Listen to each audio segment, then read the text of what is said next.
The siren faded into the rain as a courier skidded into a narrow alley, breath ragged, a black canvas bag thudding against the wall like a second heartbeat. He had no name in this moment, only shaking hands and the rule to never open what wasn't his. A zipper glinted under the pale wash of a broken neon sign, its light cutting the mist into jagged shapes.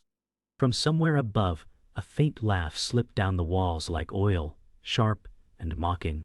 He knelt, palm pressing into the slick concrete, feeling the strange weight in the bag, heavier than money should be. He muttered, "If I look, I can't unsee it," his breath curling white in the cold. A phone in his pocket buzzed, screen flashing a blocked number, the vibration against his thigh feeling like a warning. A low voice rasped, "Run to the river. Leave the bag. Don't count." He asked, "Who are you?" But the reply came cold and flat, "Wrong question." Unzipping, he found crisp bills, a brass key with a crown crest, and a photograph of a young woman whose eyes seemed to follow him. The name Arun Malik returned to him as he left the alley, the black bag heavy on his hip like a restless animal. The photograph rested atop the cache, the woman's eyes refusing to let him walk away clean. He muttered, "If this is bait, I'm already hooked," stepping past puddles that swallowed streetlight. A taxi slowed, then sped off, spooked by something unseen clinging to him. At the old steel bridge, the river churned black, chewing the pilings with quiet fury. He held the brass key toward a flickering lamp, the crown crest casting cathedral-shaped shadows.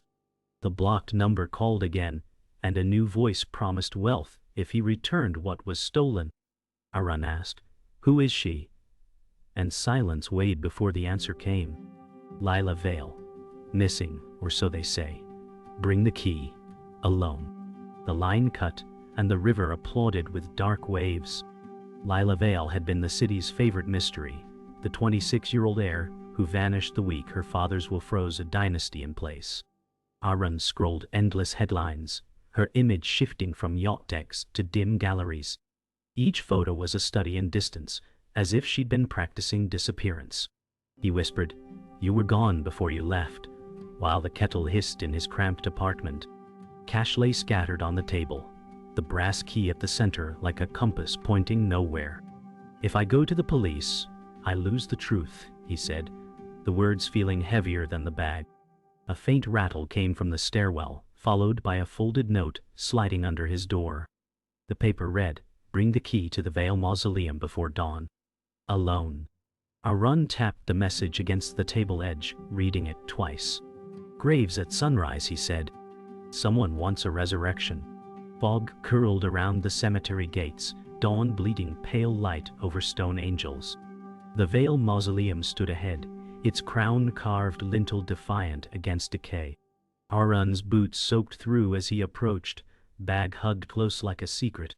A woman in her 40s waited in the doorway, black attire swallowing the light.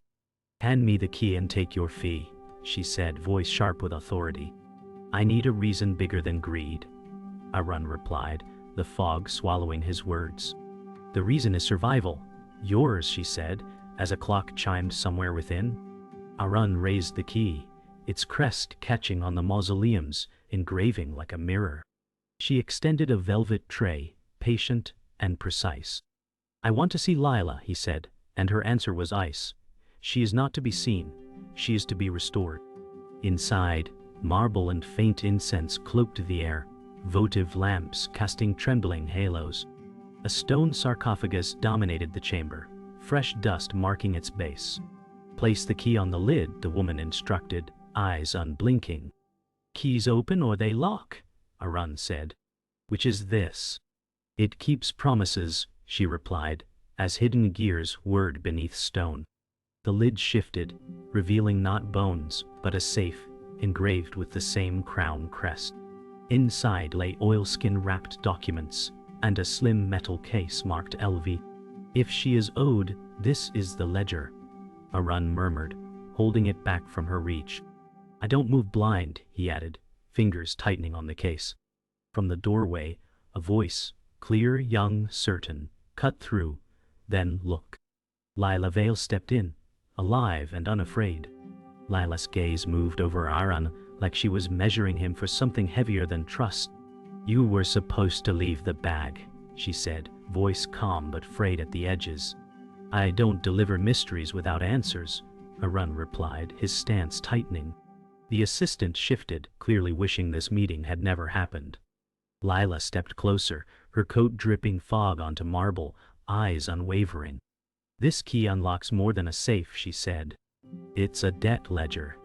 Arun studied the slim case in his hand, feeling the weight of names it might hold. "You vanished," he said. "People think you ran from fortune." "I ran from its owner," she replied, a bitterness curling in her tone. Somewhere deep in the mausoleum, a mechanical hum began to rise, like a warning from the walls themselves. The hum deepened until a hidden panel in the wall slid open, revealing a narrow corridor lined with iron doors. Lila nodded toward it, her expression set like stone. "This is where the Vale family keeps its bargains," she said. Arun stepped forward, the air inside cooler, touched with metal and dust. "I thought debts were settled with money," he said. "In this family, they're settled with silence," Lila replied, moving past him. They stopped at the final door, its lock engraved with the same crown crest as the key. Lila gestured for him to do it, her gaze sharp. Arun slid the brass key into the slot, the click echoing like a gunshot. As the door swung open, cold air poured over them, and a shadow shifted inside the cell. A man sat chained to the far wall, his suit torn, eyes hollow but alert. "That's not possible," Arun said under his breath. "This is my uncle," Lila explained, voice tight. "He's been missing for 6 years." The man lifted his head, studying Arun like he was another ghost in this tomb. "She's telling the truth," he rasped. "I kept the accounts hidden. That's why they locked me here." Arun stepped closer, the cold gnawing at his skin. Lila knelt beside her uncle, touching his shoulder gently. "We can't just leave," Arun said. "They'll know." "They already know," her uncle murmured, glancing toward the corridor. From somewhere above, the muffled thud of closing doors reverberated like a clock running out. Lila's eyes met Arun's, an unspoken pact sealing between them. "We get him out, we burn the ledger," she said firmly. The assistant's voice echoed from the doorway, sharp as glass. "You were told to come alone, Arun." He turned to see her framed in the arch, a pistol glinting in her grip. "Leave the case," she ordered, her tone icebound. Arun took a slow step sideways, his gaze flicking to the keyhole on the uncle's chains. "You think you can walk out of here alive with that?" she asked. "Depends who's waiting outside," he replied. The assistant's lips curved into a smile that promised nothing good. Without warning, Lila hurled the brass key across the chamber, the metallic clang drawing the assistant's aim. Arun lunged for the chains, snapping open a hidden clasp with the slim metal case. Her uncle staggered upright, leaning heavily on the wall. "Move!" Arun shouted, and they surged toward the back of the chamber. A shot cracked, marble dust blooming from the wall inches from Lila's head. The assistant's footsteps pounded closer, echoing like war drums. Arun shoved open a small service door, the cold dawn wind rushing in. They spilled into the cemetery, breath clouding in the air, boots striking wet grass. Behind them the mausoleum door slammed like a judge's gavel. The fog clung low as they crossed the cemetery, Lila's breath sharp in the cold. Arun's arm locked under the uncle's to keep him upright, his steps dragging on wet grass. "They won't stop," Lila said, scanning the gravestones for movement. Arun's eyes caught the faint glow of headlights beyond the fence. "Then we don't slow down," he replied, pulling them toward the shadowed exit. The uncle's voice cracked. "There's a car. Mine, hidden near the east gate." Every step was a gamble, the air thick with the risk of being silhouetted in a rifle's scope. A crow's caw broke the silence, making Lila flinch. "We reach that car, we get answers," Arun said. But a dark figure stepped from behind a headstone, blocking their path. The man in the coat raised empty hands, but his voice carried steel. "You don't know what you're carrying," he warned, eyes darting to the case in Arun's grip. Enlighten me, Arun said, not breaking stride. That ledger names every player in the Vale Inheritance War, the man replied. Lila's jaw tightened. And they'd kill to keep it sealed. Or kill to own it, the man added, his gaze resting on her. The uncle wheezed, he's not with them. But he's not with us either. Neutrality's a luxury we can't afford, Arun said, steering them past. The man didn't follow, only murmured, the key doesn't just open. It claims. The words followed them like a shadow into the fog. They reached the rusted east gate, vines gripping the iron like old secrets. A faded sedan crouched beneath a skeletal tree, paint dulled to near black. This was hidden for a reason, the uncle said, fumbling keys from his pocket. Lila scanned the road, every shift in shadow, a threat.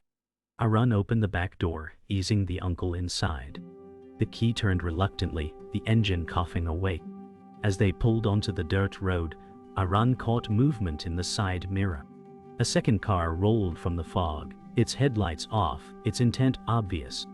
"We've got company," Arun said, voice flat. Lila's grip tightened on the dashboard, her eyes hardening. The sedan jolted forward, tires biting into wet gravel, as Arun pushed the accelerator. The pursuing car matched their speed, keeping to the shadows of the hedgerow. Lila reached into the glove compartment, finding an old revolver. "Ever use one of these?" Arun asked without looking. "Only when I mean it," she replied, spinning the cylinder with practiced ease. The uncle muttered, "Don't kill them, yet. They might be insurance." Rain began to fall, turning the road into a slick ribbon. A curve loomed ahead, blind and sharp. "Hold on," Arun warned, cranking the wheel. The sedan skidded into the turn, throwing a wall of spray toward their hunters. The pursuing car fishtailed on the curve, its tires screeching against the soaked gravel. Lila leaned out the window, firing a single shot into the air. The sound cracked across the valley, startling a flock of birds into the sky. The car behind slowed, its driver reconsidering the chase. Arun didn't wait to see the outcome, pushing the sedan harder toward the main road. The uncle coughed, each breath sounding like it might be his last. "You'll have to choose soon," he rasped. "Choose what?" Arun asked, eyes locked on the road. "Who gets the truth?" the uncle replied, sinking back into the seat. The fog swallowed the last view of their hunters. The sedan broke through the fog and rolled into the fringe of an abandoned industrial park. Rusting warehouses loomed, their windows blind with grime. "We need cover," Arun said, cutting the engine near a loading dock. Lila scanned the shadows. Or a trap big enough to hold them. The uncle leaned forward, pointing at a narrow brick office at the edge of the yard. "That's where I kept the backups, before they took me." Arun gripped the case tighter. "Backups of the ledger?" "Backups of the truth," the uncle replied, his voice edged with warning. A metallic clang echoed from somewhere inside the largest warehouse. "Not alone here," Lila murmured, reaching for the revolver. The air smelled of rain-soaked steel and something older, like betrayal waiting. They moved in silence toward the brick office, gravel crunching underfoot.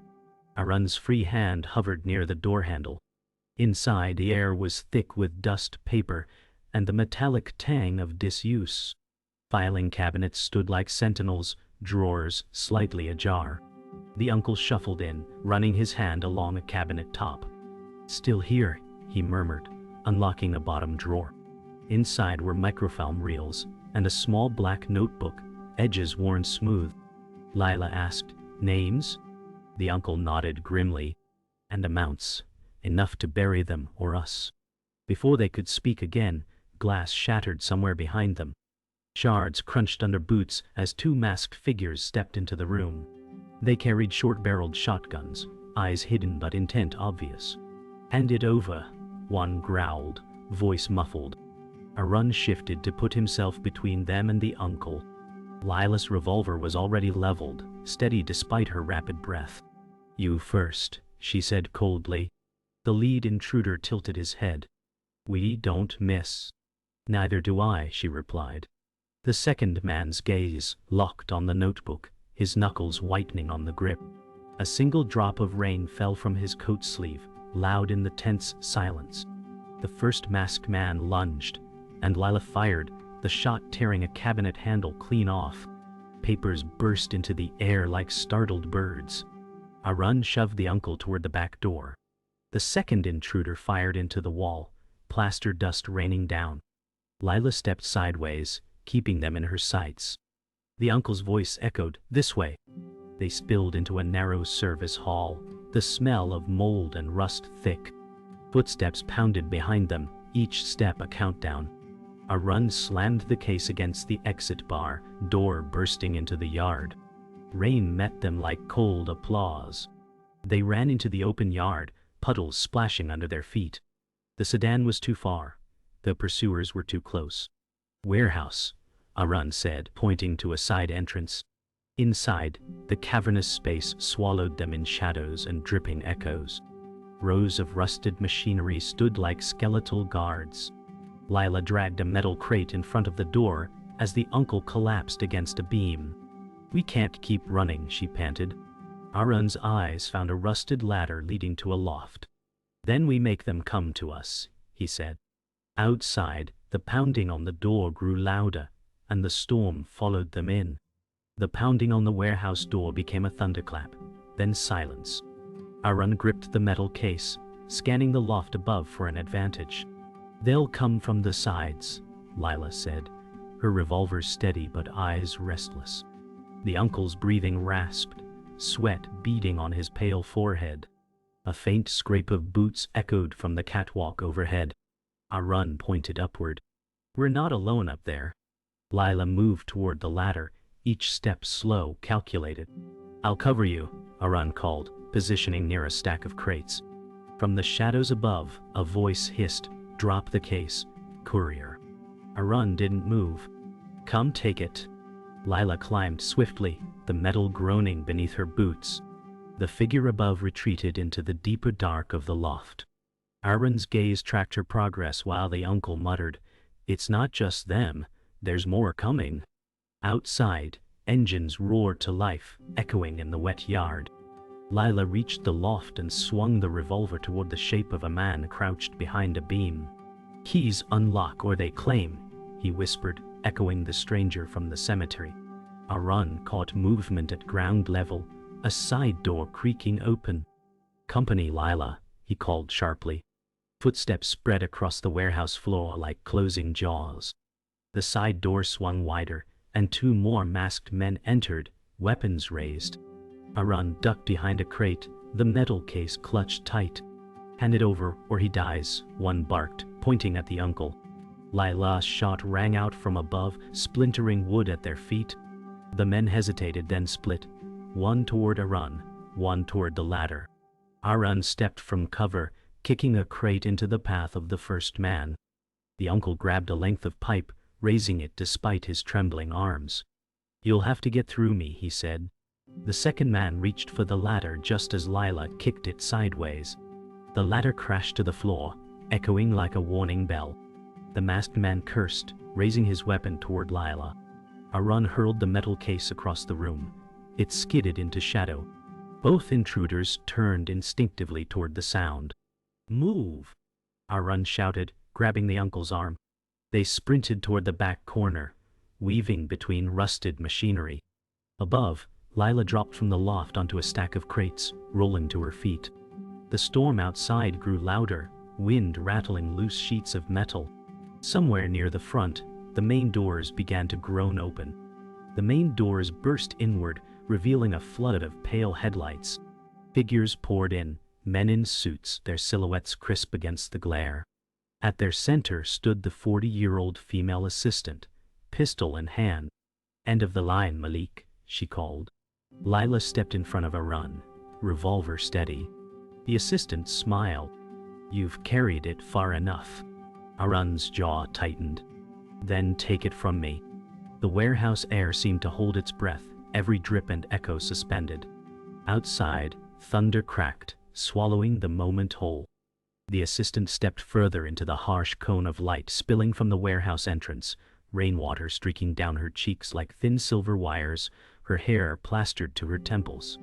The pistol in her hand was as steady as her breath, its matte black surface swallowing the glare. Every movement she made was precise, deliberate, like a predator conserving energy before the strike. The air was heavy with the scent of scorched paper from the burned ledger, mixing with the damp, metallic tang of rust and rain. Arun's fingers twitched slightly at his side, still remembering the weight of the case. "You have something that doesn't belong to you," she said, her voice an icily measured chord. Arun shifted his stance, planting his boots firmly on the wet floor. "It belongs to the one it was stolen from," he said, each word flat and deliberate. Her gaze slid to Lila, assessing her the way a surgeon might study an incision site. "You're still breathing because I allow it," the assistant said. Lila's revolver rose fractionally higher, her arms locked in a marksman's stance. "Try me." The uncle, his breathing rough but eyes sharp, pushed himself upright against a steel beam. "She serves the ones who buried me," he rasped. The assistant's mouth curled, not in a smile, but in a threat. "And I'll bury you again." Silence pressed in, the storm outside muted for just a heartbeat, as though the world itself waited for the first shot. The first shot cracked the air apart, striking a rusted beam above Arun's head. Sparks burst, falling like miniature meteors across the slick floor. Arun dove low, sliding across the wet concrete toward the shadowed corner, where the slim metal case lay half-hidden. The cold seeped through his jeans as his knees skidded across a shallow puddle, sending ripples toward the warehouse walls. Lila's response came fast. Her shot obliterated one of the headlights outside, plunging half the room into a fractured twilight. The surviving light cut stark shapes from the suited men fanning into position, their black silhouettes moving with trained precision.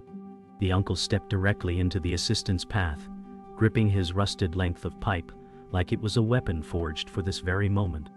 "Move, old man," she ordered, her pistol unwavering. "Not again," he growled, swinging hard. Steel met bone with a brutal ringing thud, and her aim faltered as pain snapped through her arm. Her shot went wide, gouging the wall. Arun's palm closed around the case, its cold weight familiar, as though it had been waiting for his hand all along. The storm outside roared against the warehouse roof like a restless crowd. Arun dropped to one knee and snapped the case open. Inside, the ledger rested in its oilskin wrapping, as pristine and damning as the moment it was sealed. He tore free a single page, its edges crisp, the ink dark and unwavering, each name and figure etched like a scar. Holding it up, he let its presence hang heavy in the air. "This ends if I let it burn," he said, his voice carrying to every corner of the warehouse. Lila didn't hesitate. "Do it." The assistant's eyes narrowed, a flicker of calculation behind them. "You wouldn't destroy your leverage," she said, stepping closer, pistol tracking his chest. Arun glanced over his shoulder at the uncle. The older man's nod was slight but absolute. Arun struck the lighter, the small flame painting his face in amber, its warmth a sharp contrast to the cold storm air spilling in from the open doors. "Every name here is a target until this is gone," he said. For the first time, the suited men faltered, their formation fracturing. The assistant's voice came low and venomous. "Burn it, and you all die anyway." The flame kissed the edge of the page, curling it into black lace. Ash lifted into the air, dancing briefly before dissolving.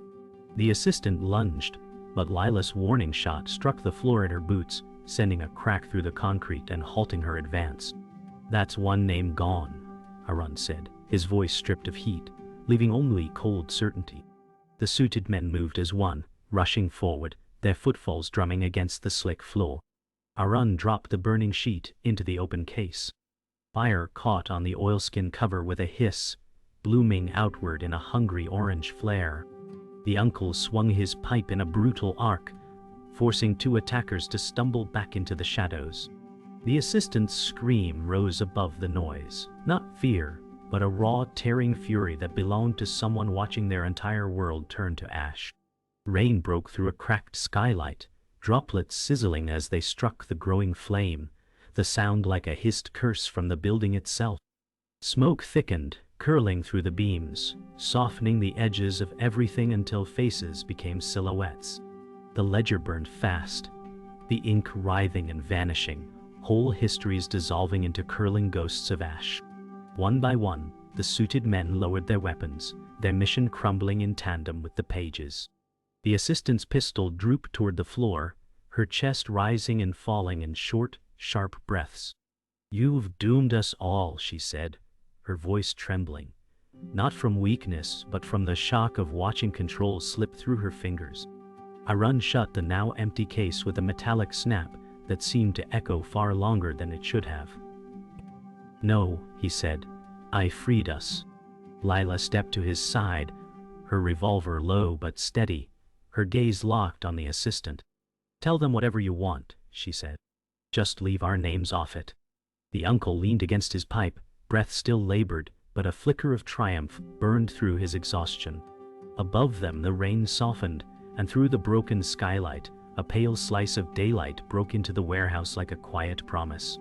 The warehouse was silent now, save for the faint hiss of rain slipping through the skylight cracks. The suited men retreated, their formation broken, eyes avoiding the burnt case. The assistant backed toward the light, her pistol lowering with reluctant defeat. "You've left the Vale family with nothing," she said bitterly. Lila stepped forward, her voice low. "They took everything first." Arun turned his gaze to the uncle. "We leave now, or they regroup." The uncle nodded, his frame sagging, but eyes clearer than before. The assistant's shadow disappeared into the headlights outside. For the first time all night, the air in the warehouse felt like it belonged to them. They stepped into the yard, the rain easing into a fine mist. The rusted sedan waited where they had left it, its paint now glistening under a pale dawn. Arun opened the back door for the uncle, steadying him as he climbed in. Lila paused, scanning the horizon for movement. "We're not safe yet," she said. "We're safer than we were an hour ago," Arun replied. The uncle leaned forward from the back seat. "You've both made enemies who don't forget. Then we'll give them something they can't erase," Lila said, sliding into the passenger seat. The engine coughed to life, ready to take them out of the shadows. The sedan rolled through the empty streets, tires whispering over puddles. City lights faded behind them, replaced by the muted gold of a breaking sunrise. Arun's hands gripped the wheel loosely now, the tension unwinding one turn at a time. Lila rested her head back, eyes half closed but still alert.